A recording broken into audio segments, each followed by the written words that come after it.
So this is my Pioneer Diamante. I bought it as an AC, but it turns out to be a great heat pump. I wish I bought this one a while back, but here are 5 things I wish I knew so I could have bought it earlier. 1. Installation. Very easy. Done it myself. Even though on the paperwork it recommends to be done by a professional, you could do it yourself. Very, very simple tools. Took me about 4 hours to put it on. It already comes pre-charged, so all you have to do is just hook up the piping, make sure everything is done right, open the valves, and you're good to go. The specialized tools that you need are not very expensive. You're looking at about $100 worth of tools, including a vacuum pump.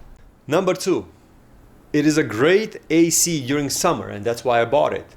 But it turns out to be a great heat pump during the winter, which I didn't know. I always thought that heating up the house with gas or other things like those is going to be a lot cheaper, but this one only uses about 50 cents a day to heat up this entire room. This room is 20 by 25 because it has a bathroom incorporated into it. It only uses 50 cents or 5 kilowatts a day in the middle of December in Las Vegas. Now, I know this is not the coldest place in the nation, but if you live into any area where it goes below freezing but not too far, this heat pump works great. I'd use 74 kilowatts of power in 15 days.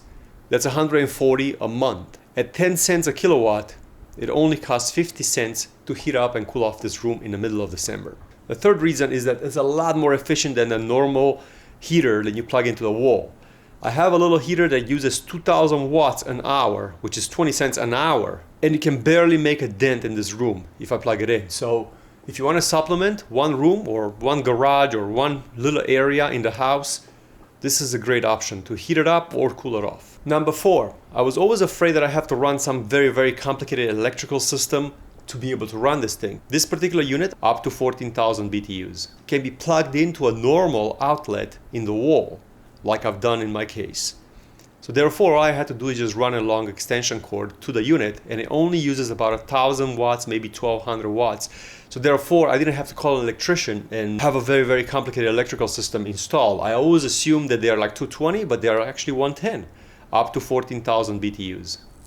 Another thing that I like is that I hooked it up to my Google Home, so I could control it via not only voice, but I could create certain activities for it. So I know when I'm waking up in the morning, so I could set it up that way. I also know when I'm going to bed, so I could set it up that way also. And it makes it very, very convenient to wake up in the morning in a nice temperature in the room.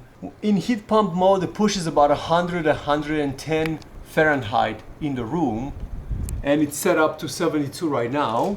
It's pushing about 102. And then once it reaches the temperature, it just stops automatically and then just goes to like a limp mode until it needs to heat up again. The compressor outside is very, very quiet. It's whisper quiet. You cannot hear it. It's a good looking compressor. It doesn't look really, really bad. It's not an eyesore. The installation was quite easy, and the piping can be rerouted even better than what I've done, but what I've done is good enough for me. I personally think that this is actually more convenient than the central air because it could customize a room much better, especially if you have a garage that you want to heat up and cool off. This will work great. I'm actually in the market of getting another one for my garage. I've been using swamp coolers over there for the longest time, and they're definitely not as convenient. So thanks for watching. I hope you enjoyed this video.